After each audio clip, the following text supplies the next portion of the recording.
Namaskar and welcome to this exciting episode of Satyology Debunking Mythology. Satyology means science of truth or study of truth. Opposite of that is mythology, which means science or study of fake, lie, or imagination. Now, Satyology builds your identity, whereas mythology destroys it. Mythology word was purposely coined to prove the itihas or history mentioned in Ramayana and Mahabharata as fake. And to counter the word mythology, we created a new word called Satyology based on the same etymological science as the word mythology was made. Uh, so we need to stop using the word mythology for histories of Ramayana and Mahabharata because we are gradually proving them. There is a whole series on our YouTube channel which you can watch where we are actually traveling to the places mentioned in Ramayana. And more such videos are going to come forward gradually. Now, the today I have very, very special guest. Something big has happened in UK. The show is going to be in Hindi, so you can continue to watch this. And let us invite our special guest, Rameshwar Mishra Pankaj. He's an author of many, many books and many articles. Namaskar. नमस्कार। So, Rishi Sunak becoming the Prime Minister of UK. So, what is the first expectation from him? मतलब उनसे क्या हम अपेक्षा कर सकते हैं अभी? हम कोई अपेक्षा नहीं करते क्योंकि मैं इंग्लैंड के इतिहास का अध्ययन करता रहा हूँ और वहाँ का जो पार्टी सिस्टम है उसका भी बहुत अध्ययन किया है हमने। तो इसलिए उनसे हमारी कोई अपेक्षा नहीं है। भारत को उससे कोई अंतर नहीं पड़ता। ये जो एक तो हम हमारे यहाँ भारत में पहले जो सनातन धर्म की परंपरा रही है उसमें बहुत ही न्याय की परंपरा रही, यानी किसी का नाम भी वो बोलिए जो उसका मूल नाम है। ईसाइयों ने ये शुरू किया कि नाम बिगाड़ना हर एक का। अब जो आधुनिक शिक्षित भारतीय हैं हिंदुओं में, वो भी नाम बिगाड़ कर बोलते हैं। जैसे कि उनका नाम है सुनौक, है ना।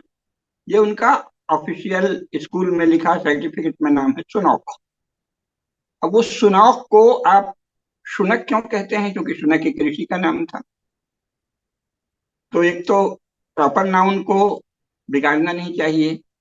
दूसरी बात है कि ये जो कंजर्वेटिव पार्टी है, कंजर्वेटिव पार्टी का एक कॉन्स्टिट्यूशन है। पहले इनको टोरी कहते थे। इनका कॉन्स्टिट्यूशन जो है वो प्रोटेस्टेंट क्रिश्चियनिटी के लिए समर्पित। तीसरी बात, स्वयं इंग्लैंड का जो शासन है उसमें जो क्राउन है वो प्रोटेस्टेंट चर्च का पैट्रन है, संरक्षक है। और ब्रिटिश एडमिनिस्ट्रेशन के जितने भी ऑर्डर इश्यू होते हैं, जितने भी आदेश जारी होते हैं, वो जो बड़े आदेश हैं महत्वपूर्ण, वो क्राउन के बिहाफ पे होते हैं। मतलब हिज मैजेस्टी या हर मैजेस्टी के नाम से ही सारे आदेश जारी होते हैं। तो इस प्रकार वो प्रोटेस्टेंट चर्च के हेड के सारे इंस्ट्रक्शन, यही उनकी विशेषता है। और इसीलिए उन्होंने जो ब्रिटिश एडमिनिस्ट्रेशन है उसको बांध रखा है। तो ब्रिटिश एडमिनिस्ट्रेशन की सारी विशेषता ये है कि संपूर्ण एडमिनिस्ट्रेशन प्रोटेस्टेंट चर्च के द्वारा कंट्रोल्ड है थ्रू क्राउन। क्योंकि प्रोटेस्टेंट चर्च के हेड हैं किंग या क्वीन यानी क्राउन, और सारे आदेश क्राउन के बिहाफ पर जारी होते हैं। इस प्रकार इंग्लैंड का प्रत्येक शासकीय आदेश प्रोटेस्टेंट चर्च के अंग के रूप में ही होता है। एक तो ये जानना चाहिए। दूसरा, ये जो कंजर्वेटिव पार्टी है ये तो शुरू से ही जो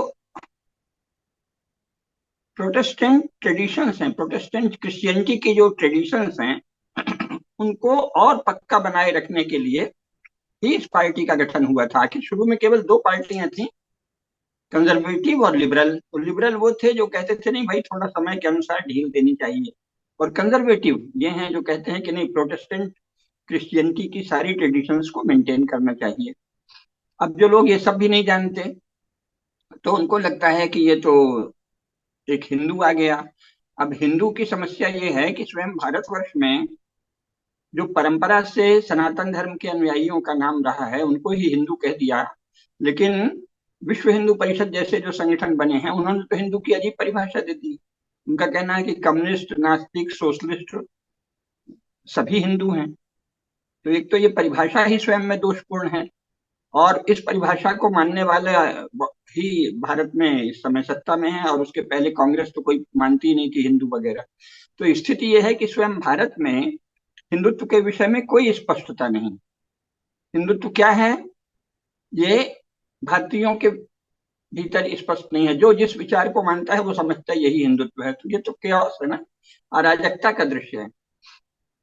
ऐसी स्थिति में कोई हिंदू है इसका क्या अर्थ है? जवाहरलाल नेहरू भी हिंदू थे, और इंदिरा गांधी भी विवाह से पहले तक हिंदू थी, लेकिन उन्होंने इसके कारण हिंदू धर्म को कमजोर करने, हिंदू धर्म को उच्च शिक्षा से बहिष्कृत करने, इसमें तो कोई कसर नहीं छोड़ी।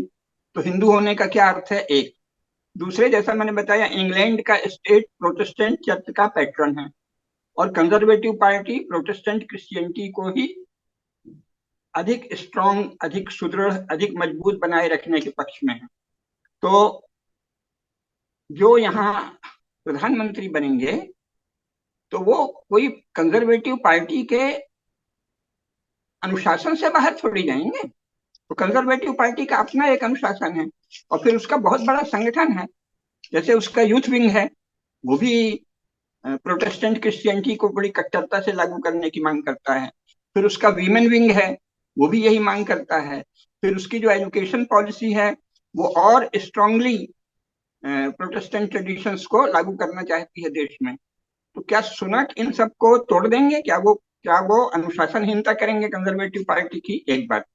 लेकिन भारत में चूंकि राजनीतिक चेतना, जानबूझकर सरकारों ने सोवियत मॉडल अपना लिया, तो लोगों के ब्रेन को कंट्रोल करने के लिए एजुकेशन और प्रोपेगेंडा के द्वारा सच को छिपाया गया।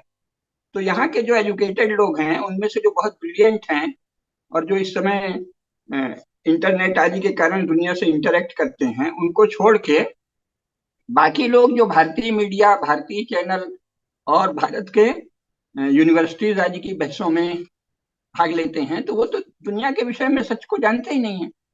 तो वो सोचते हैं कि वो हिंदू बना जा रहा है, अब तो हिंदू हो गया।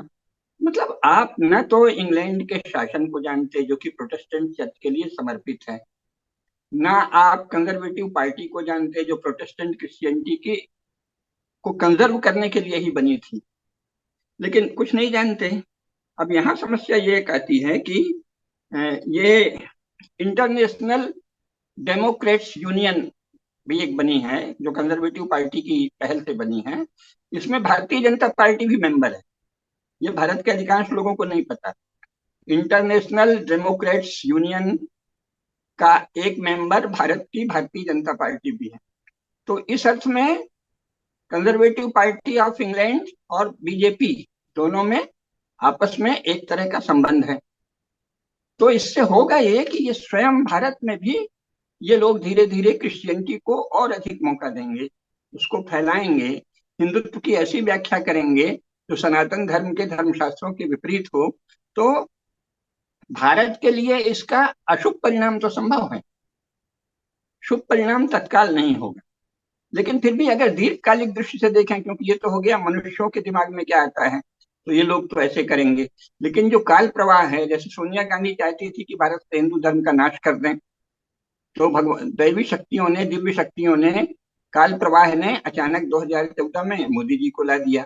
अब मोदी जी भी हिंदुत्व के प्रति थोड़ा नन्नुच करते हैं, थोड़ा झिझकते हैं, थोड़ा मुसलमानों और दूसरों को उनका जो हिंदू से द्रोह करने वाला, द्वेष करने वाला हिस्सा है उसको ज्यादा महत्व दे रहे हैं, बहुत बहुत पावर पोजीशन दे रहे हैं, उनको आईएएस बना रहे हैं, उनको ट्रेनिंग दे रहे हैं। ये सब बहुत गलत काम कर रहे हैं। लेकिन साथ ही हिंदू धर्म के लिए भी कुछ काम कर रहे हैं। जैसा जैसे अकबर ही था, तो वो गौ पूजा भी करता था, सूर्य पूजा भी करता था। जब मुस्लिम जिहादी उग्र होते थे तो उनको छूट भी दे देता था। औरंगजेब से अलग था, लेकिन वो एक तरह का, जवाहरलाल भी अपने आप को अकबर के ही उसमें मानते थे। तो हो सकता है कि भाजपा के भी नेतृत्व में यही हो कि हम हिंदू धर्म को भी पसंद रखेंगे, हिंदू वोटर्स को भी, और साथ ही जो मिलिटेंट इस्लाम है, जो उग्रवादी इस्लाम है, उसको भी बढ़ाएंगे। जो भी हो पता नहीं। लेकिन मुख्य बात यह है कि पहली बात तो यह कि सुनाक कंजर्वेटिव पार्टी के मेंबर हैं, तो वो कंजर्वेटिव पार्टी के डिसिप्लिन में रहेंगे। भाजपा इंटरनेशनल डेमोक्रेट यूनियन की मेंबर है, तो इन दोनों का कोलैबोरेशन हो सकता है। लेकिन हमें भूलना नहीं चाहिए कि कुछ समय पहले किसी कंजर्वेटिव पार्टी ने ह्यूमन राइट्स एक्ट को इंग्लैंड में नहीं लागू किया जाए, इसके पक्ष में जबरदस्त आंदोलन चलाया था और कहा था कि केवल ब्रिटिश राइट्स यहाँ लागू होने चाहिए। ये बात अलग है कि अंतर्राष्ट्रीय दबाव से फिर उन्होंने उसे छोड़ दिया और अभी इंग्लैंड में भी ह्यूमन राइट्स एक्ट जो संयुक्त राष्ट्र संघ का है वो उन्होंने संधि कर रखा है।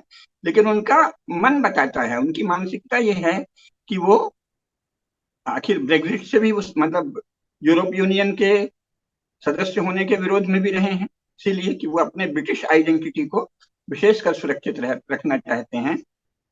और ब्रिटिश आइडेंटिटी कुछ नहीं है सिवाय प्रोटेस्टेंट क्रिश्चियन आइडेंटिटी के, क्योंकि नेशन स्टेट के रूप में इंग्लैंड 150 साल पहले ही तो बना है, तो उसकी अपनी कोई पहचान, कोई पुराना नेशन नहीं है, कोई पुराना राष्ट्र नहीं है, और नॉर्मन कॉन्क्वेस्ट या ट्यूडर से पहले की उसकी कोई अपनी परंपरा भी नहीं है राजनीतिक। तो इसलिए ब्रिटिश का अर्थ है प्रोटेस्टेंट क्रिश्चियनिटी, वही उसकी आइडेंटिटी है। थोड़ा इधर वो लिबरल हुए हैं तो उन्होंने कैथोलिक्स को भी, अन्य लोगों को भी छूट दे दी है, और पॉलिटिक्स के लेवल पे जो संसार भर के अलग रिलीजन है उनको भी कहा है कि अगर आप हमारे बाकी सब ट्रेडिशंस को मानते हैं, हमारे क्राउन को मानते हैं, प्रोटेस्टेंट चर्च के पैटर्न के रूप में क्राउन को एक्सेप्ट करते हैं, तो इसके बाद आपका निजी विश्वास, एकांतिक विश्वास, अकेले में आप पूजा क्या करते हैं और गीता को ज्यादा मानते हैं कि बाइबल को ज्यादा मानते हैं, ये आपका शौक है, हम इसकी छूट देते हैं। लेकिन पब्लिकली आप बाइबल का विरोध नहीं कर सकते, पब्लिकली आप गीता का वो अर्थ नहीं कर सकते जो बाइबल के विरोध में जाए। तो सुनाक कंजर्वेटिव पार्टी के अनुशासन से बंधे हैं और बंधे रहेंगे, किसी भी तरह से वो पार्टी के डिसिप्लिन से बाहर नहीं जाएंगे। उनका सारा प्रशिक्षण जो हुआ है वो भी ईसाइयत का बपतिस्मा भी उन्होंने लिया हुआ है, सारी पढ़ाई जो है वो उसी ढंग से हुई है। और जहां तक ये भारतीय मूल को भारत में उछाला जा रहा है, ये इतना हास्यास्पद है। भारतीय मूल तो सभी हैं। देखिए आजकल यूरोप में पुस्तकें छप रही हैं, peoples of the Europe series चल रही। प्रोफेसर कुसुमलता केडिया जी ने इसका कई बार, ये पीपुल्स ऑफ यूरोप सीरीज है, बाकायदे ये ब्लैकवेल प्रकाशन का है। ऑक्सफोर्ड यूनिवर्सिटी में भी ये सीरीज इस पर अध्ययन हो रहा है। तो इसमें इन्होंने गोथ, हूण और रशियंस, मंगोल्स, इन सबको क्या कहा है, इन सबको कहा है कि ये जो पीपुल्स ऑफ यूरोप हैं ये बेसिकली सेंट्रल एशिया से आए हैं। वो लोग भारत से कहने से बचते हैं, क्योंकि सेंट्रल एशिया में तो स्वयं कोई थे नहीं, पीपुल जो भी हैं वो सब भारतीय हैं। तो ऐसे तो सारे ही ब्रिटिश लोग भारतीय मूल के हैं, इसका कोई अर्थ नहीं है ना। हमारे यहाँ भी जो शास्त्र हैं वो क्या कहते हैं, शक, हूण, यवन, काम्भोज, दरद आदि सब सनातन धर्म के ही छत्री हैं, लेकिन ब्राह्मणत्व से दूर रहकर और क्रियालोप से, यानी जो सनातन धर्म के संस्कार हैं, वेदों को पढ़ना, उपनिषदों को पढ़ना, शास्त्रों को पढ़ना, उनके प्रति श्रद्धा रखना, तो उनका त्याग कर देने से वो वृषल हो गए। तो सारे ही ब्रिटिश लोग क्या है, भारत के वृषल क्षत्रिय हैं। सुनाक भी वृषल क्षत्रिय हैं। अब जैसे अभी ग्रहण था, तो ग्रहण के तत्काल बाद सबसे पहले हमने क्या किया, स्नान किया, वस्त्र बदला और यज्ञोपवीत बदला। बदलना पड़ता है। ग्रहण के बाद यज्ञोपवीत को पहले मंत्र से अभिषिक्त किया, गायत्री मंत्र का पाठ किया विधिवत, और फिर उसको धारण किया, पुराने यज्ञोपवीत को विसर्जित किया कि आपने बहुत साथ दिया, जीर्णत्वात् परित्यागो गच्छ सूत्र यथा सुखम, ऐसे कह के उसको विदा किया। तो अब ये सब हिंदुत्व के तो मूल लक्षण ये हैं। तो क्या सुनाक उसे मानते हैं? भारत में ही बहुत से लोग नहीं मानते। बहुत से लोग अभी पवित्र नदियों में नहा रहे थे और धर्म जैसा हम बता रहे हैं वो सब शास्त्रीय विधियों का पालन कर रहे थे। उसी समय बहुत से लोग बस इंतजार में थे ग्रहण खत्म हो तो होटल में जाएं और खाएं पिएं और गप मारें। तो हिंदुत्व के नाम पे तरह तरह के लोग हैं। मैंने बताया जवाहरलाल भी हिंदू थे, इंदिरा गांधी भी विवाह के पहले हिंदू थी। सारे ही कम्युनिस्ट अपने आप को, हिंदू घरों में पैदा हुए अपने को कम्युनिस्ट कहते हैं। हिंदू धर्म का नाश करने के लिए सक्रिय अधिकांश राजनीतिज्ञों में से सबके सब हिंदू ही हैं। अधिकांश राजनीतिज्ञ हिंदू हैं, बाकी लोग तो संभल संभल के बोलते हैं। सबसे ज्यादा हिंदू धर्म के नाश का प्रयास हिंदू राजनेता करते हैं, इसलिए उसके हिंदू होने का इतना जश्न मनाना। सारे ही भारतीय, भाई मार्gaरेट थैचर भी हिंदू निकल आएगी, मूल भारतीय, भारतीय मूल तो निश्चित निकल आएगी, हिंदू नहीं है, मान लिया क्रिश्चियन है, लेकिन अगर आप मूल की बात करते हैं तो वो सब भारतीय मूल के हैं। और स्वयं सुनाक का बपतिस्मा हो चुका है, स्वयं सुनाक बाकायदे क्रिश्चियनिटी में दीक्षित हैं। इसके साथ वो भारतीय शास्त्रों को भी मानते होंगे, हम इसको मानते हैं। तो इस अर्थ में इसका कोई महत्व नहीं है, लेकिन एक अर्थ में बहुत महत्व है कि जैसा कि काल प्रवाहवश दैवी शक्तियों के हस्तक्षेप से भारत में सोनिया गांधी की सारी कुचालें फेल हो गई और मोदी जी आए, ऐसे ही सनातन धर्म का भारत में जब उन्मेष होगा, तो इस प्रकार के लोग जो इंग्लैंड में आएंगे, अन्य देशों में आएंगे, स्वयं अमेरिका में आएंगे, अमेरिका तो और अधिक स्वतंत्र समाज बन गया है धीरे धीरे, तो अमेरिका के में भी ये चेतना जगेगी कि नहीं, हमको हिंदू धर्म का जो सार है, यूनिवर्सल वैल्यूज, सारे संसार के लिए एक ही मानव धर्म होना चाहिए। मानव धर्म तो केवल हिंदू धर्म है ना, जो सभी मनुष्यों को एक मानता है, मनुष्य मनुष्य में कोई भेद नहीं करता। वो कहता है ये सत्य, अहिंसा, संयम, सदाचार और पवित्रता का पालन सबको करना होगा। कोई ये नहीं कह सकता कि मैं मुसलमान हूं इसलिए मैं हिंसा करूंगा, मैं ईसाई हूं इसलिए मैं झूठ बोलूंगा और कन्वर्जन करूंगा, नहीं। सत्य, अहिंसा, पवित्रता, संयम, दूसरे के धन पर दृष्टि नहीं रखना, दूसरे की संपत्ति पर गिद्ध दृष्टि नहीं रखना, ये संपूर्ण मनुष्यों के द्वारा मान्य धर्म है, मानव धर्म है। तो ये हो सकता है कि इस तरह के लोग आए, धीरे धीरे इंग्लैंड में और चेतना जगे। अगर सुनाक सफल हो जाते हैं, हमारी शुभकामना है कि सुनाक आर्थिक रूप से इंग्लैंड को थोड़ा बेहतर बनाने में सफल हों।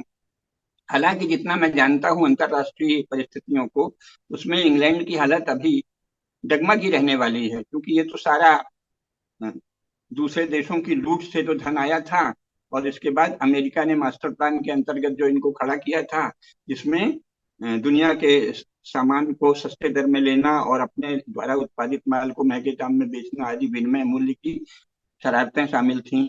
अंतरराष्ट्रीय व्यापार के नाम पर जो यूरोप के पक्ष में शर्तें हैं, उनके वो धीरे धीरे उनमें तनाव आ रहे हैं, और इसलिए इंग्लैंड का आर्थिक संकट तो अभी बढ़ने ही वाला है।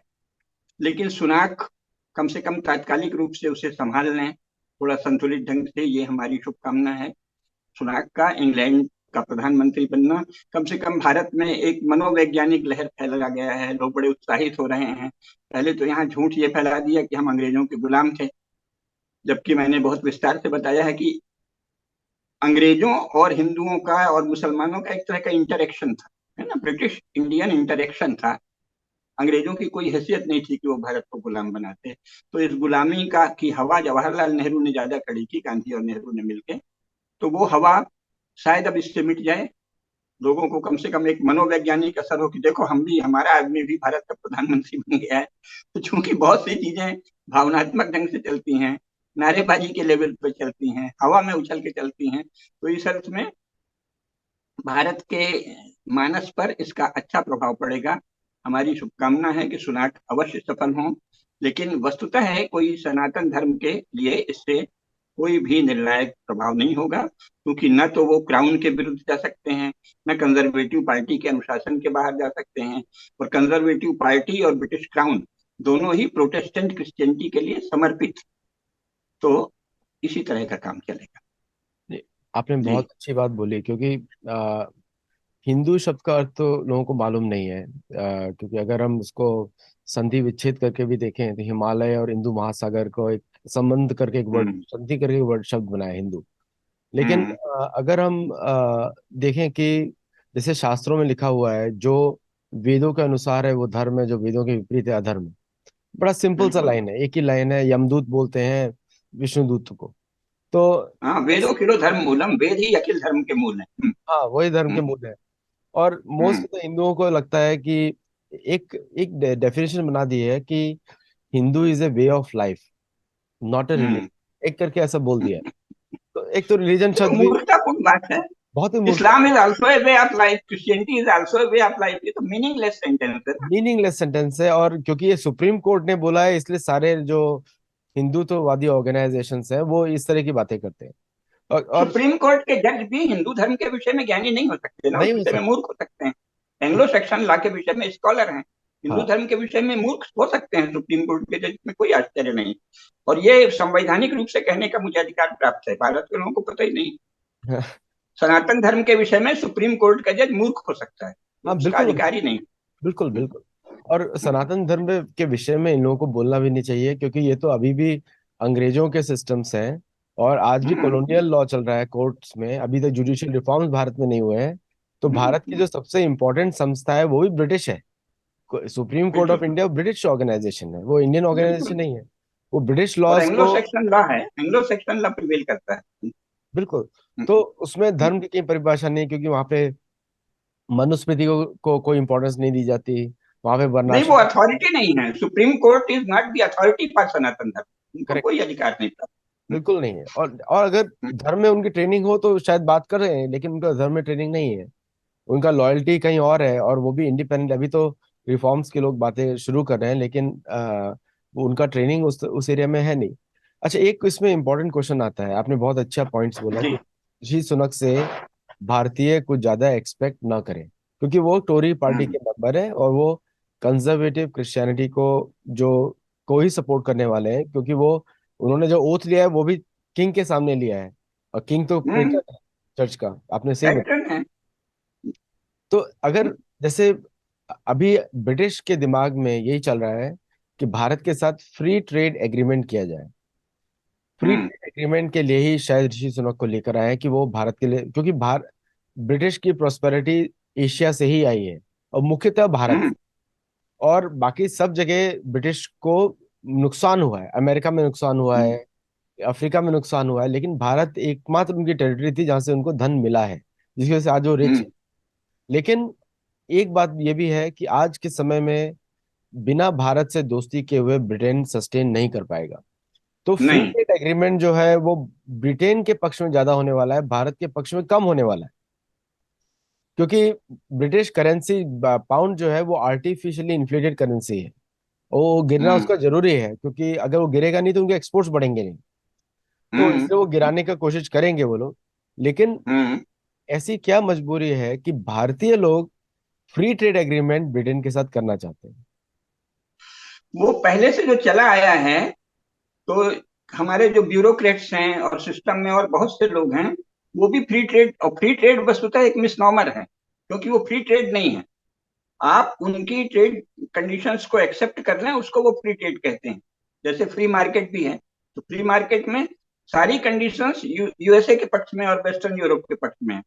तो अब हम ये आशा करते हैं, कम से कम नरेंद्र मोदी बहुत ही चतुर व्यापारी बुद्धि भी रखते हैं, तो हम आशा करते हैं कि वो फ्री ट्रेड पूरी तरह तो फ्री हो ही नहीं सकता जैसा अभी तक का है, लेकिन कुछ भारत का भी पक्ष रखें। और इसमें क्योंकि भारत में कोई प्रबुद्ध जनमत इन विषयों में बहुत शक्तिशाली नहीं है, ज्यादातर लोग बस वही इस पार्टी के पक्ष में उस पार्टी के पक्ष में भावुक होकर दौड़ते हुए लोग हैं, और वही लेखक पत्रकार और सब कुछ बन जाते हैं। तो थोड़े से ऐसे विशेषज्ञ होने चाहिए, एक्सपर्ट्स होने चाहिए, जो व्यापारिक विषयों की समीक्षा करें और फ्री ट्रेड के नाम पर भारत का समर्पण नहीं होने दें, जैसा कि कांग्रेस के समय लगातार होता रहा है। 75 वर्षों में फ्री ट्रेड के नाम पे ज्यादातर भारत के हितों को नुकसान हुआ है। प्रोफेसर कुसुमलता केडिया जी ने बहुत विस्तार से अपने कई अध्ययनों में बताया है कि पूरे 90 वर्षों में ब्रिटिश शासन जो लूट के ले गया, उससे अधिक तो 1947 के बाद भारत के शासकों ने इस तरह से जो व्यापार की गलत शर्तें हैं, विनिमय की, एक्सचेंज की, और व्यापार के गलत नियम बना के उससे ज्यादा धन इंग्लैंड को और विदेशों को दे दिया है। क्यों? आप अगर व्यापार की शर्तें ऐसे रखें कि हमारा सामान तो सस्ते में चला जाए, रॉ मटेरियल वगैरह भी भेज दें, और उनका जो है उनका सामान जो उनके प्रोडक्ट्स आए वो महंगे जाएं, और लगातार ऐसा चलता रहे, बहुत सारी शर्तें आप व्यापार की ऐसी बांध दें जिसमें कि व्यापारिक विनिमय में भारत को घाटा हो, तो यहाँ का धन वहां जाता रहेगा और आप उसको लीगल कह देंगे। तो जो फ्री ट्रेड के नाम पर इंग्लैंड करने वाला है, उसके विषय में फिलहाल तो कोई बहुत प्रबुद्ध आर्थिक विशेषज्ञ भारत में उनका समूह नहीं है, एक आध कुछ लोग भले हैं। तो हम सबसे ज्यादा नरेंद्र मोदी जी से ही अपेक्षा करते हैं कि वो सावधान हैं और व्यापार को काफी समझते हैं, तो कम से कम कुछ वो भारत के हितों का संरक्षण करेंगे। वैसे तो कोई व्यवस्था नहीं है आपको। लेकिन चलिए, फ्री ट्रेड, अगर आप फ्री ट्रेड शब्द का इस्तेमाल अगर आप भारत के पक्ष में कर सकें, सचमुच का फ्री ट्रेड हो, तो भारत को बहुत लाभ होगा। लेकिन अगर वो मिसनॉमर रहा, फ्री ट्रेड के नाम पे आपने उनकी कंडीशंस मान ली, तो भारत को घाटा घाटा होगा। हम आशा करते हैं कि मोदी जी कांग्रेस शासन के जैसा घाटा नहीं देंगे, कुछ घाटा तो देंगे। जो हमारा भाजपा का जो ढांचा है उसमें भी और खास तौर से जो कंजर्वेटिव पार्टी से इनका, मैंने बताया ना, एक इंटरनेशनल डेमोक्रेट यूनियन है, बीजेपी उसकी मेंबर है, तो उस लेवल पे ये लोग डील करेंगे। और इसीलिए सुनाक को लाया गया है कि तुम जरा बीजेपी वालों से ठीक से डील कर लो, तो वो करेंगे। Free trade union, free trade के नाम पर वो ये करेंगे। भारत को एक तरीके से देखा जाए तो अभी ब्रिटेन अभी उसी दौर में पहुंचने वाला है जो 1400 वर्ष में था, मतलब 15वीं शताब्दी में था, उसी जगह पहुंचने अरे वाला है। 18वीं में जो था उसमें भी पहुंच गया तो दुर्गत है। 18वीं में भी वो भूखा कंगला और दरिद्र था, महामारी हाँ, से ग्रस्त था। तो हम्म। वहीं पे वो उधर ही पहुंचने वाला है। तो इस समय हम्म। भारत की तरफ वो इसलिए देख रहा है क्योंकि एक इतिहास है कि जिसने भारत के साथ दोस्ती की या भारत के ऊपर राज किया वही व्यक्ति धनी हुआ। हम्म। एक इतिहास है भारत का कि जो भारत के साथ जुड़ा वही वही धनी हुआ। हम्म। लेकिन हम्म। इस समय भारतीय अगर हम भारतीय भारत के अनुसार देखें तो हमको फ्री ट्रेड एग्रीमेंट की जरूरत नहीं है, ब्रिटेन को जरूरत है। क्योंकि भारत के पास एक मार्केट है, ब्रिटेन के पास हाँ। मार्केट नहीं है। क्योंकि हम वहां पे एक्सपोर्ट क्या करेंगे, वहां पे सिर्फ 60 मिलियन लोग रहते हैं, 6 करोड़ लोग हैं, तो क्या एक्सपोर्ट कर सकते हैं वहां पे। तो कुछ नहीं। मेरा एक दूसरा प्रश्न आता है डिफेंस के ऊपर। एक छोटा सा देश है यूके, जो कि मैं तो उसको स्मॉल ब्रिटेन बुलाता हूँ, ग्रेट ब्रिटेन नहीं बुलाता हूँ, क्योंकि वह स्कॉटलैंड आज़ादी की बात कर रहा है, वेल्स आज़ादी की बात कर रहा है, आयरलैंड तो ऑलरेडी आज़ाद कंट्री, दूसरा कंट्री है। हम्म। तो एक छोटा सा देश जो कि उत्तराखंड से भी छोटा हो, वो देश जो है भारतीय समुद्र में एक पनडुब्बी भेजता है। और भारतीयों को बिल्कुल सरप्राइज नहीं होना चाहिए कि वो और भेजेगा, ऋषि सुनक के अंडर भी भेजेगा। और उस वो दादागिरी दिखाता है एशिया पैसिफिक में जाके, एक एयरक्राफ्ट कैरियर, 2 पनडुब्बी भेजेगा न्यूक्लियर मिसाइल्स के साथ। लेकिन कभी ऐसा नहीं मैंने देखा कि भारत ने अपनी पनडुब्बियों को मेडिटेरेनियन ओशन में निकाला हो या फिर वहां पे भेजा हो दिखाने के लिए, पेट्रोलिंग करने के लिए, सुरक्षा मेंटेन करने हम्म। के लिए। ये नहीं हमने देखा कभी भी। तो ये एक माइंडसेट है, ये अलग तरह का माइंडसेट है। ये किस तरह का हम्म। माइंडसेट है आपके अनुसार? नहीं, ये उनका माइंडसेट तो शुरू से है, क्रिश्चियन माइंडसेट है कि झूठ बोलो और दबाव बनाओ। सदा उन्होंने झूठा दबाव बनाकर काम किया है। लेकिन भारत में हम ये आशा करते हैं, और अगर हमारा प्रबुद्ध जनमत जागृत रहा इन विषयों में, और आप जो सत्योलॉजी में बोलते हैं, अमेरिका के भी जो प्रबुद्ध लोग हैं, एनआरआई हैं, उनमें भी चेतना जगे, तो ये दबाव बनाना चाहिए कि अगर फ्री ट्रेड में हम हस्ताक्षर करते भी हैं, तो फिर उसके द्वारा हमको सनातन धर्म को भी एक्सपोर्ट करना चाहिए। यानी सनातन धर्म को मानवता के हित में, स्वयं अंग्रेजों के हित में, और मिडिवल क्रिश्चियनिटी के बर्बर पाश से, जंजाल से, जकड़न से उसको उबारने के लिए, इंग्लैंड की मुक्ति के लिए सनातन धर्म का प्रसार वहां हो, ऐसे प्रबंध करना चाहिए। तब तो फिर फ्री ट्रेड का कोई अर्थ है। दूसरी बात है कि ये जो पनडुब्बी आदि छोड़ने की बात है, हिंद महासागर तो नाम ही, आखिर वो इंडियन ओशन भी है ना, हिंद महासागर ही है ना। और तो किसी भी एक देश के नाम पर किसी महासागर का नाम नहीं। आजकल नकली वो चाइना सी वगैरह रखने लगे हैं, लेकिन वो तो प्रशांत महासागर और हिंद महासागर दो ही मुख्य हैं। आप उसके टुकड़े टुकड़े का अलग, कहीं अरेबियन सी कह दिया, कहीं कुछ कह दिया, पर पुराना नाम नहीं है। पुराना नाम तो केवल हिंद महासागर, हिंदू सागर, इंडियन ओशियन है।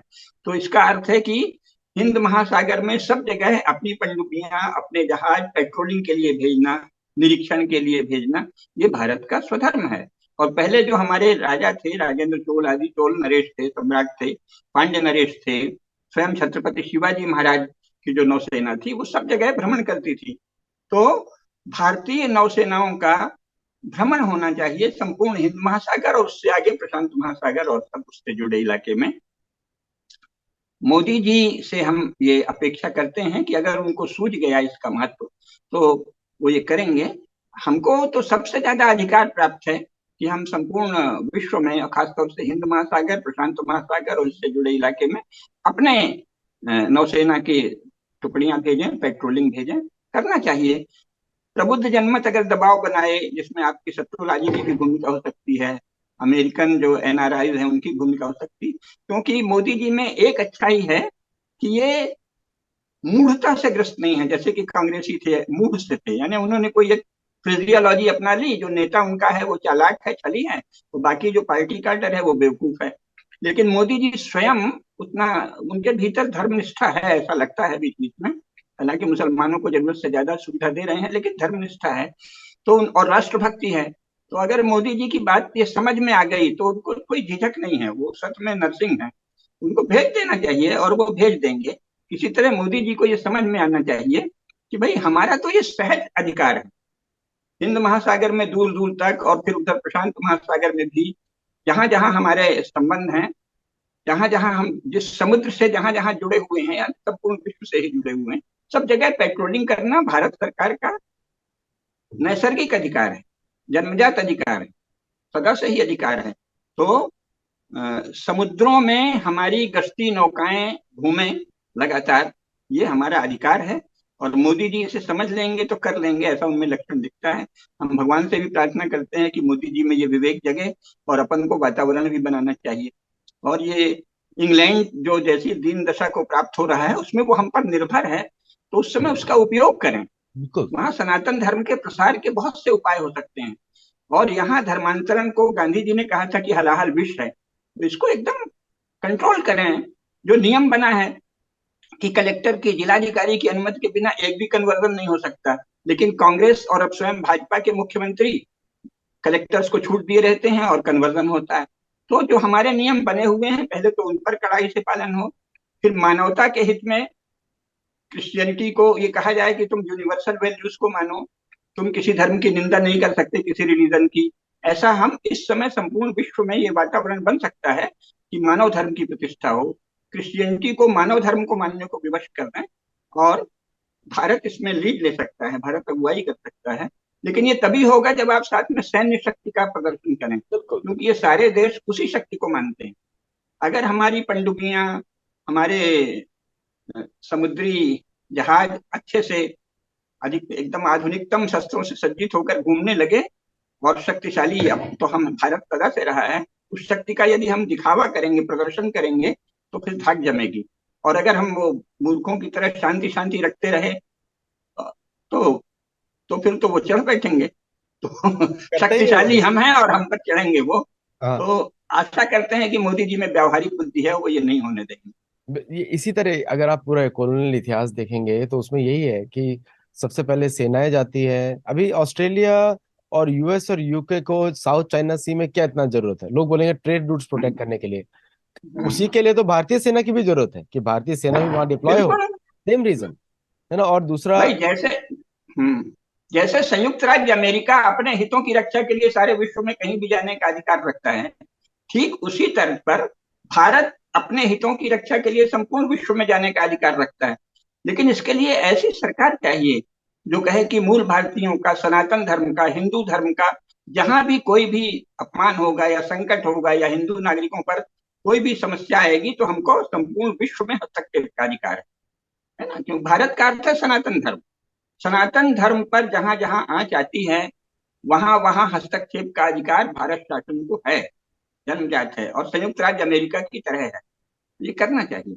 जैसे अगर कोई मानव अधिकार पे बात करना चाहे तो मानव अधिकार पे तो सिर्फ भारत ही बात कर सकता है शास्त्रों के आधार पे। बिल्कुल। अमेरिका को भी हक बिल्कुल। नहीं है क्योंकि अमेरिका ने तो नेटिव्स को मारा है। ब्रिटेन को हक नहीं है क्योंकि ब्रिटेन ने नेटिव्स को मारा है। तो मानवता में इनका हम्म। किसी का कोई विश्वास नहीं है। लेकिन जो भारत के दूतावास है, जो भारतीय दूतावास है, वो अभी भी गुलामों के जैसे ही रहते हैं, डरे डरे से, चुपचाप से। कभी कभी कुछ बोल दिया तो वो मीडिया में आ जाता है।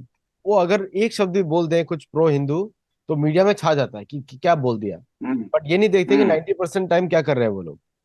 तो हम्म। एक एक तरीके की ग्लानि है अपने धर्म के विषय में इन लोगों को। नहीं, ये तो सबसे पहले दूर करना चाहिए मोदी जी को कि हमारे जो राजदूत हैं और दूतावास हैं वो सब सनातन धर्म के वाहक होने चाहिए, भारत का संदेश ले जाने वाले बनने चाहिए। भारतीय संस्कृति अर्थात सनातन धर्म, हिंदू धर्म, उसका वो संरक्षण करें, उसके वह प्रवक्ता बने। अन्यथा काहे के लिए दूतावास है? कोई एक छोटी सी रूलिंग कोटरी शासन करने वाले छोटे समूह का स्वार्थ साधने के लिए थोड़ी भारतीय दूतावास है। भारत का संदेश, सनातन धर्म का संदेश, हिंदू धर्म का संदेश संपूर्ण विश्व में फैले, तभी तो हमारे राजदूतों की और दूतावासों की सार्थकता है। लेकिन ऐसा है नहीं। जैसा आपने अभी पेरू वगैरह में जब जहाँ गए थे आप, वहां भी आपने अनुभव किया होगा कि भारतीय दूतावास तो डरते हैं, बिल्कुल। रामायण की खोज से भी डरते हैं। तो बिल्कुल। ये तो कायर लोग हैं। ये तो नहीं, फिर और कायर ही नहीं, धर्म विमुख लोग हैं, ये भारत के विरोधी लोग हैं। तो मेरी हमारे राजदूतों को भारत निष्ठ होना चाहिए। हाँ, मेरी मदद तो अमेरिकन दूतावास ने करी, क्योंकि उनको लगा ये हम्म, अमेरिकन सिटीजन है, तो उन्होंने मेरी मदद उन्होंने करी। भारतीय दूतावास ने कि उनको शर्म आ रही थी, वो तो मुझे ये पूछ रहे थे उल्टा, क्या जरूरत है, अभी सबको मालूम ही है। मैंने कहा नहीं मालूम है अभी तक कि किसी को नहीं, उन्हीं को नहीं मालूम है ठीक से। उन्हीं को नहीं मालूम है। वो मेरे से सुन के बोलते हैं सब मालूम है। तो मैंने उनको बोला आपने पढ़ा है कि वाल्मीकि रामायण में एंडीज पहाड़ जो है उदयगिरी पर्वत है, और हम्म, जो आल्प्स माउंटेन है अस्ताचल है। लेकिन उनको बिल्कुल भी ज्ञान ही नहीं उसके बारे में, और वो मुझे बोल रहे थे कि कोई जरूरत नहीं है, हम हिंदुत्व को नहीं मानते। तो ये दूतावास का आदमी बात कर रहा है, जबकि दूतावास को इस सब विषय में बात नहीं करना चाहिए। तो मैंने उनको बोला कि देखिए मैं अमेरिकन हूँ और अमेरिकन हिंदू हूँ, और मैं सिर्फ शास्त्र को फॉलो करता हूँ। जो आप मानते हैं वो आपके विषय में होगा, लेकिन मैं पुस्तकों के माध्यम से मैं प्रूव कर रहा हूँ, जहाँ पे जो भी मैंने लिखा है मैं वहां जा रहा हूँ। लेकिन बड़ा आश्चर्य का विषय था कि वो फिर अमेरिकन दूतावास ने मुझे सारी फैसिलिटीज दे दी, क्योंकि और बहुत उनका अच्छा। तो फिर वो हो गया। अच्छा, एक आखिरी प्रश्न आता है इसमें। जो एक भारतीय मूल की महिला अमेरिका की उपराष्ट्रपति बन जाती है, जो अपने आप को क्रिश्चियन मानती है, जमैकन मानती है ना, और पूरा विश्व खुश हो जाता है। वो हिंदू भी बहुत खुश हो जाते हैं, सेक्युलर हिंदू भी बड़े खुश हैं। और अभी जब कार्य कर रही है तो मजाक बना रहे हैं उसका, क्योंकि बोल भी नहीं पाती वो ठीक से। अभी ऋषि सुनक जब प्रधानमंत्री बनता है, गीता में से शपथ लेता है, तो सारे हिंदू अभी खुश। लेकिन कल के समय में यही प्रधानमंत्री यूक्रेन में और भी जबरदस्त एक्शन लेने वाला है, युद्ध के कगार पे लेके जाने वाला है यूके को। तब उस हम्म, समय हिंदू क्या बोलेंगे उस समय? अभी तो बड़े खुश हो रहे हैं सब लोग। नहीं, ये तो अज्ञान की पराकाष्ठा है ना। जैसे कि अपन ने बात की, जहां सर्व सुप्रीम कोर्ट ही ये कह रहा हो कि Hinduism is way of life, जहां सुप्रीम कोर्ट के जज को ये नहीं पता हो कि हर रिलीजन वे ऑफ लाइफ है, इस्लाम भी वे ऑफ लाइफ है, ईसाइयत भी वे ऑफ लाइफ है, तो निरर्थक शब्द जहां सुप्रीम कोर्ट में भी कोई जज बोल देते हो, तो साधारण लोगों में भी अज्ञान फैला है। मैंने बताया ना, सोवियत संघ की नकल में जो शिक्षा फैली उसमें टोटल कंट्रोल गवर्नमेंट का रहा और उस समय कम्युनिस्टों का रहा। अब भाजपा आई है तो वो एक फ्री एजुकेशन, पहले तो फ्री एजुकेशन करें बजाय इंग्लैंड के साथ फ्री ट्रेड, तो बात की चीज है। अगर आप एजुकेशन को शास्त्र सम्मत बनाएं, भारत के धर्माचार्यों को धर्मशास्त्र के विषय में ज्ञान देने के लिए, जैसे वहाँ सारे ही यूरोपीय देशों में, पश्चिमी यूरोप में क्रिश्चियंस पादरी जो हैं, बिशप्स हैं, डायोसीज हैं, ये लोग ही तो हर जगह यूनिवर्सिटी वगैरह में डीन भी बनते हैं। वास्तव असल में तो डीन शब्द भी मूलतः है चर्च का है। तो हमारे यहाँ भी जो धर्माचार्य हैं उनको दर्शन और धर्मशास्त्र यानी समाज शास्त्र पढ़ाने के लिए नियुक्त करें। भारत में जब शिक्षा का प्रसार करें तो जो भारतीय नागरिक होगा वो प्रबुद्ध होगा। अभी तो अज्ञान फैला है, सोशलिस्ट किस्म की शिक्षा और इसके बाद मीडिया, और इससे फैल के बस थोड़ा सा मोदी जी आ गए तो हिंदुत्व का उत्साह है, और इसलिए बस नाम मात्र को कोई हिंदू है। कमला हैरिस आ गई तो भी आप बहुत खुश हो रहे हैं, सुनाक आ गए हैं तो भी खुश हो रहे हैं। सुनाक तो खैर कमला हैरिस से बेहतर ही है, कम से कम भगवत गीता का नाम तो लेता है।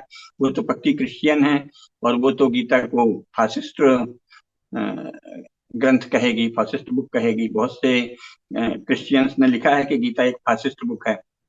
ये शिवराज पाटिल भी अभी वही बात कह रहा था जो बहुत सारे क्रिश्चियंस ने कह रखा है। तो हिंदू, एक तो मैंने बताया भारतीय मूल शब्द इतना निरर्थक है, संपूर्ण पृथ्वी भारतीय मूल के लोगों से बसी हुई है। तो भारतीय मूल तो निरर्थक शब्द है। और हिंदू जो है वो जब तक वो सनातन धर्म का ज्ञान नहीं रखे, उसके दर्शन का, उसके राजनीति शास्त्र का, उसके धर्म शास्त्र का, तब तक किसी के हिंदू होने का कोई भी विशेष महत्व नहीं है। लेकिन हाँ, एक भावनात्मक वातावरण बनता है, हम उसका स्वागत करते हैं। चलिए साहब, कम से कम आपको संतोष तो हो रहा है कि एक हिंदू पहली बार इंग्लैंड में प्रधानमंत्री बन रहा है। तो जनता प्रायः है, कहते हैं ना, साधारण लोग प्रवाह में बहते हैं, प्रवाह पतित होकर चलते हैं। तो ये प्रवाह है, इसका वास्तविक घटना से कोई संबंध नहीं। नहीं, अभी एक तरीके का लोगों में जागृति आ रही है कि जो हिंदू समाज है काफी पढ़ा लिखा समाज है। और हम्म। लेकिन हम लोग देखते हैं, हम लोग सोचते हैं, जैसे आप भी सोचते हैं, मैं भी ऐसे सोचता हूँ कि अगर सनातन धर्म पे हिंदू की निष्ठा रहेगी तो हिंदू इससे भी ज्यादा समृद्धिशाली समाज बनेगा। और अगर धर्म की बिल्कुल। बात की जाए तो जैसे आपने बात किया, सैन्य शक्ति को बढ़ाना चाहिए, सैन्य शक्ति को हर जगह दर्शाना चाहिए। और जहां भी हम्म। दुनिया में मुश्किल पड़े वहां पे भारतीय सेनाएं जाएं शांति बनाने के लिए। जब हम इस बिल्कुल। प्रकार से कार्य करेंगे तब भारत की के को ज्यादा ट्रेड डील्स मिलेंगी और भारतीय मूल के हाँ। निवासियों की रिस्पेक्ट बढ़ेगी। अभी जैसे हम्म। अमेरिका में और हर जगह एक इमेज बनाई हुई है कि भारतीय लोग बड़े डरपोक होते हैं, ऐसा इमेज बनाई हुई है। हम्म। क्योंकि अभी जो अमेरिका में आए हैं ये लोग तो सिर्फ कॉलेजेस वाले लोग हैं, इनको कोई युद्ध से कोई मतलब हम्म। नहीं। लेकिन हम्म। लेकिन अगर अभी यही अमेरिकन जब भारत आते हैं तो गाय के जैसे घूमते हैं हर जगह। वही अमेरिकन जो हम्म। अमेरिका में उल्टी बात करते हैं वो अमेरिका में गाय इंडिया में घूमते हैं बड़े मामूली तरीके से। हम्म। क्योंकि उनको मालूम है कि जरा भी उल्टा सीधा हरकत करेंगे तो उनको पिटाई हो सकती है यहाँ पे। तो लेकिन बिल्कुल। तो लेकिन अगर अमेरिका में जो हिंदू देखते हैं जनरली, तो वो सब बहुत ही इलीट, पढ़े लिखे, जो स्कूल वाले लोग हैं, स्कूल कॉलेज वाले लोग हैं। हम्म। और हम्म। इनका कोई शस्त्रों से कोई मत लेना देना नहीं है, हमेशा सिविलियन उसमें रहते हैं। तो एक इमेज ऐसी बन गई है। लेकिन अगर भारत अपनी सेनाओं को यूज करता है, क्योंकि एक हम्म। बड़ा देश है, 1.4 बिलियन पीपल है उधर।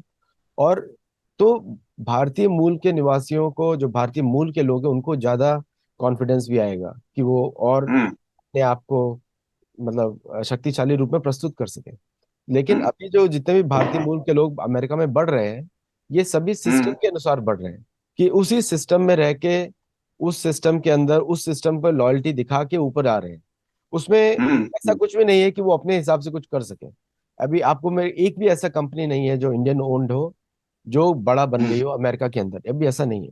Indian hmm. Employees have reason in the American companies, लेकिन Indian origin companies have not become the main American brand, other than 5 hour. Hmm. 5 hour करके एक लिक्विड हम्म। आता है, मनोज करके एक व्यक्ति है, उसने चलाया है 5 आवर एनर्जी। हम्म। उसके अलावा कोई ऐसा हम्म। प्रोडक्ट दिखता नहीं है अमेरिका के अंदर, है ना। तो जो आपने बात बोली कि पहली बात तो ऋषि सुनक से हमको कुछ ज्यादा अपेक्षा रखनी ही नहीं चाहिए।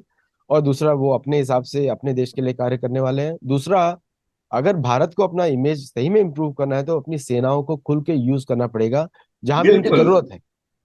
हम्म। तो असल में भारतवर्ष का अब तो मोदी जी के लिए बहुत स्वर्णिम अवसर है। सारा संसार इसके लिए अनुकूल है कि अगर भारतवर्ष का शासन ये घोषित कर दे कि हम मानव धर्म को मानते हैं, जो कि इस समय संसार में कोई भी देश नहीं मानता, और इसलिए हम स्वतंत्र धर्म यानी धार्मिक स्वतंत्रता के, फ्रीडम ऑफ धर्म, है ना, धार्मिक स्वतंत्रता का पक्षधर भारत राष्ट्र है, मानव धर्म को मानता है। मानव धर्म को जहां जहां बाधा पहुंचाई जाएगी, वहां वहां हस्तक्षेप करना भारत शासन का कर्तव्य है। देखिए, इसके लिए बहुत सी चीजें मौजूद हैं सहायता के लिए। एक तो स्वयं अमेरिका का उदाहरण है। दूसरा, हम आपको बताते हैं, 1947 में भारत से एक हिस्सा अंग्रेजों के इशारे पर जिन्ना और गांधी और नेहरू ने मिलकर पाकिस्तान बना दिया। पाकिस्तान के संविधान में घोषणा है कि वो अल्लाह और कुरान में यकीन करते हैं और उसके अनुसार दुनिया में शासन को फैलाएंगे। बांग्लादेश ने भी यही कर रखा है, अफगानिस्तान ने भी।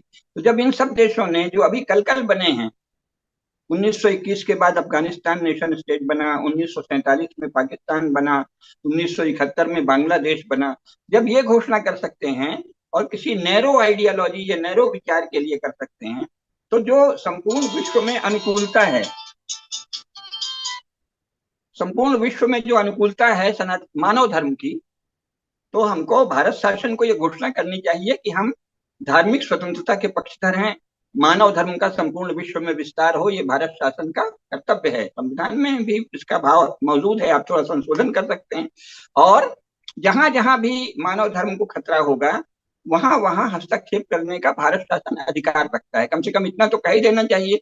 और भारतीय मूल के लोगों के साथ जहां भी अन्याय होगा, सनातन धर्म के अनुयायियों के साथ, भारतीय मूल चेतना को मानने वाले भारतीय नागरिकों के, भारतीय मूल वाले लोगों के साथ जहां भी अन्याय होगा, ये नहीं कि कोई भी कम्युनिस्ट है, कोई भी बदमाश है, कोई भी बदमाशी कर रहा है, उसकी रक्षा हम नहीं करेंगे। जो अवैध काम करता है, नास्तिकता फैलाता है, पाखंडी है, वो भारत शासन का कार्य नहीं है उसकी रक्षा करना। लेकिन सनातन धर्म का अनुयायी, मानव धर्म का अनुयायी कोई भी भारतीय, उसको कहीं भी कष्ट हो तो उनकी रक्षा करना भारत शासन अपना कर्तव्य घोषित कर सकती है। और उसके लिए बीच बीच में शक्ति का प्रदर्शन तो सदा से ही हमारे सारे सारे ही सम्राट, सारे ही राजा, आखिर अश्वमेध का घोड़ा क्यों छोड़ा जाता था?